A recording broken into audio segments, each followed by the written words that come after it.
Welcome to the deep dive. Today we're doing something a little different. We're diving into the world of Simone de Beauvoir, specifically for you, a fellow philosopher. It's a deep dive that promises to be intriguing. Beauvoir's work, while influential, often operates in that fascinating space between traditional philosophical boundaries. Exactly. And that's what makes this deep dive so exciting.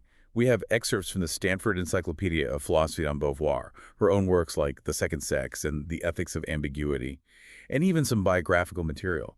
We're hoping to uncover some of the nuances that might be missed in a casual reading. The goal is to provide you with a deeper understanding of Beauvoir's philosophical contributions, particularly how she navigated and, at times, challenged the traditional philosophical landscape. Right. Like, why did Beauvoir, with her undeniable philosophical rigor, resist being labeled a philosopher? What's behind that reluctance? That's a question that has puzzled many scholars.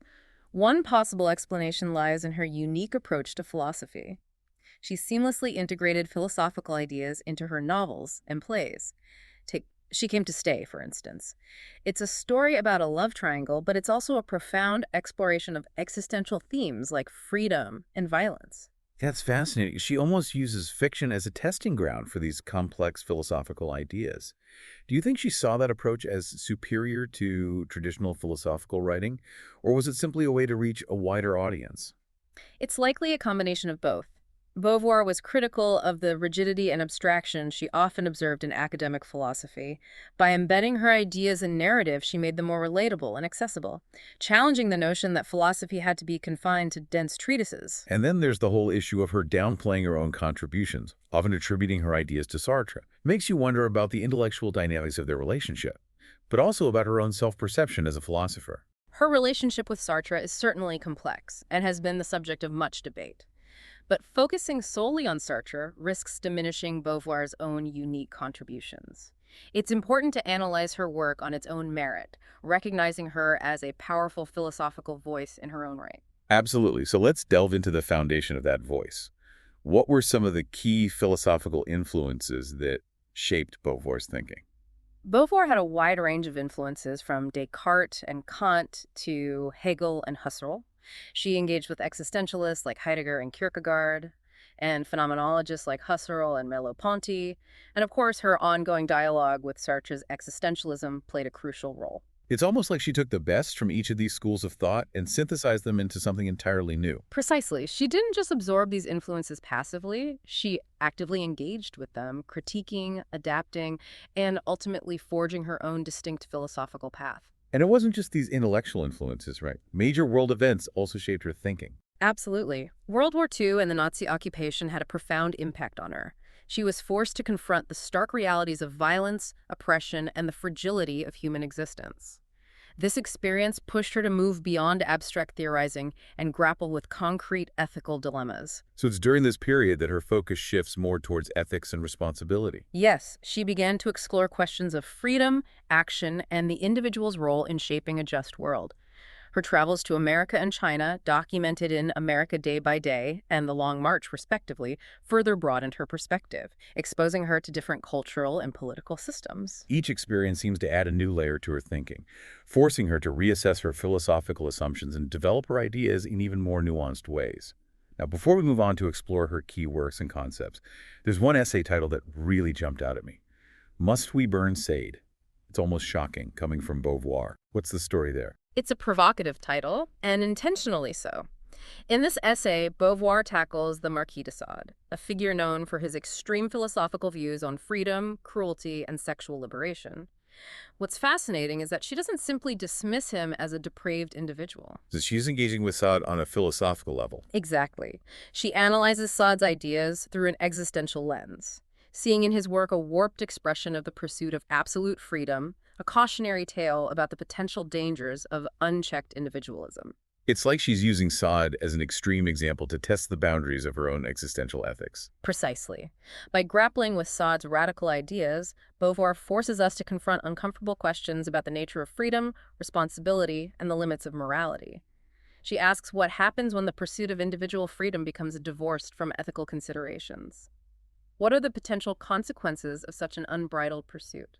It's a thought-provoking approach, especially for someone like you, a philosopher who's likely grappled with these very questions. It's a testament to Beauvoir's intellectual depth that she's willing to engage with even the most controversial figures to push the boundaries of philosophical inquiry.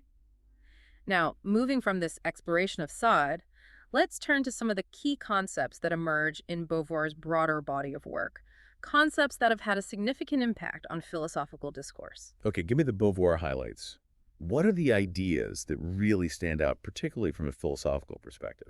One of the most crucial concepts, and one that you're likely familiar with, is the idea of the other, which she explores extensively in She Came to Stay, and later fully develops in The Second Sex. Right, the idea that we define ourselves in relation to others, but in that process, we risk objectifying and marginalizing those who are different from us. Exactly, and this concept has profound implications for understanding power dynamics, social inequalities, and the very nature of identity. In Pyrrhus and Cineas, her early work on ethics and politics, she delves into the complexities of this relationship with the other. She argues that the recognition of our freedom depends on others, right? That it's through this appeal to others that we validate our own existence as free beings. Yes, but this dependence also creates ethical dilemmas. How do we navigate the tension between our own freedom and the freedom of others? When, if ever, is violence justified in the pursuit of freedom? These are questions that she grapples with throughout her work. And it's not just physical violence, right? She also talks about the violence of objectification, of reducing others to mere instruments for our own self-realization. Precisely.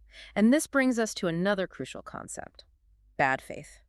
In The Ethics of Ambiguity, Beauvoir argues that bad faith is a form of self-deception where we deny our freedom and responsibility. It's like pretending we don't have a choice when we actually do. Whoa. But isn't she also suggesting that there are times when bad faith might be a necessary coping mechanism, a way to navigate the overwhelming weight of freedom and responsibility?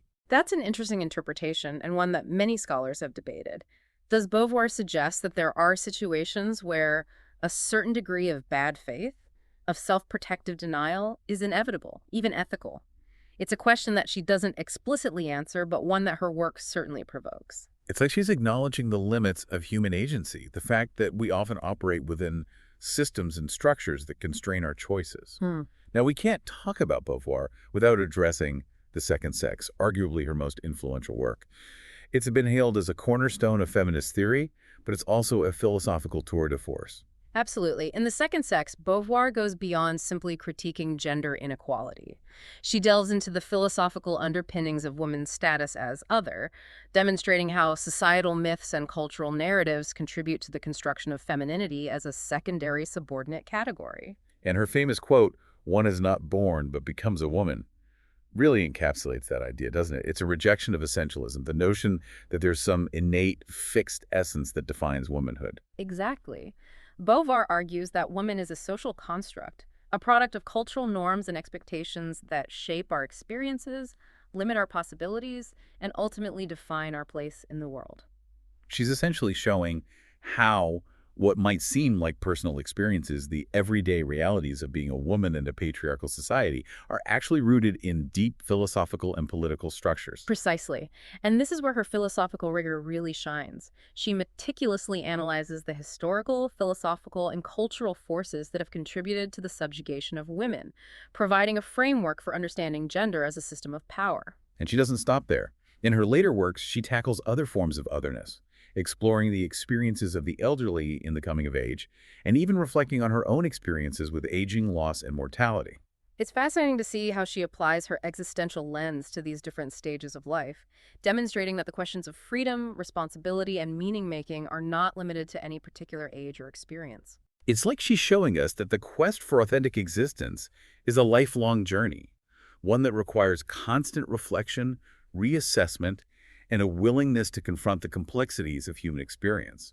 And what's remarkable is that she does all of this while remaining deeply engaged with the world around her. She doesn't retreat into abstract theorizing. She constantly connects her philosophical ideas to concrete social and political issues. Which brings us to her enduring legacy. Why does Beauvoir continue to resonate with philosophers, feminists, and, frankly, anyone seeking to understand the human condition? It's her rare ability to combine intellectual rigor with a deep empathy for the human experience. She challenges us to think critically, to question our assumptions, and to confront uncomfortable truths about ourselves and the world. But she does so with a compassion and honesty that makes her work both intellectually stimulating and emotionally resonant. And she doesn't offer easy answers or simplistic solutions. Instead, she presents us with complex questions, challenging us to engage in our own philosophical exploration. Precisely. She empowers us to think for ourselves, to question the status quo, and to envision new possibilities for human existence. It's been a whirlwind journey through Beauvoir's thought, and we've only scratched the surface. But I think we've covered a lot of ground, especially for someone like you, a philosopher who can appreciate the depth and nuance of her work.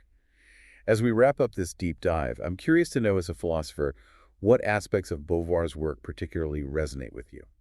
Well, her unwavering commitment to challenging systems of oppression, her emphasis on individual responsibility within those systems, and her nuanced understanding of human freedom as both a gift and a burden, those are aspects that I find particularly compelling. It's like she gives us the tools to analyze not just the world around us, but also our own place within it. And her work feels more relevant than ever.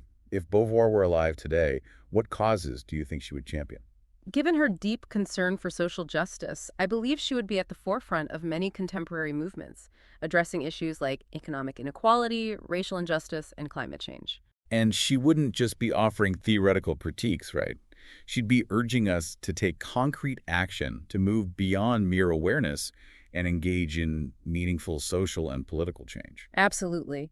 And given her nuanced understanding of freedom, I think she would challenge us to consider the ways in which our individual choices, even seemingly insignificant ones, contribute to these larger systems of oppression. She'd be reminding us that freedom isn't just about individual rights, it's also about our collective responsibility to create a more just and equitable world. Exactly. And she'd be pushing us to confront those uncomfortable truths about our own complicity in these systems, urging us to move beyond simply recognizing injustice to actively dismantling it. It's almost as if she'd be holding a mirror up to society, forcing us to confront our own biases and examine the ways in which we perpetuate the very structures we claim to oppose.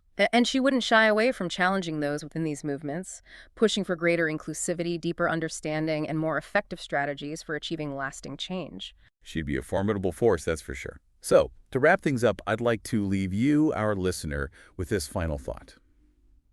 If you could have a conversation with Simone de Beauvoir, what would be the one burning philosophical question you would ask her?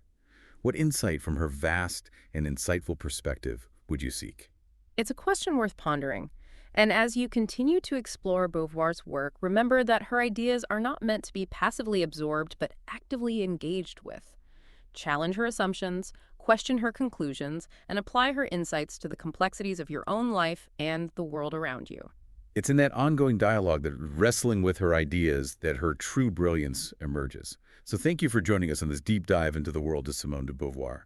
We hope this exploration has sparked a renewed interest in her work and inspired you to continue grappling with her challenging and enduringly relevant ideas.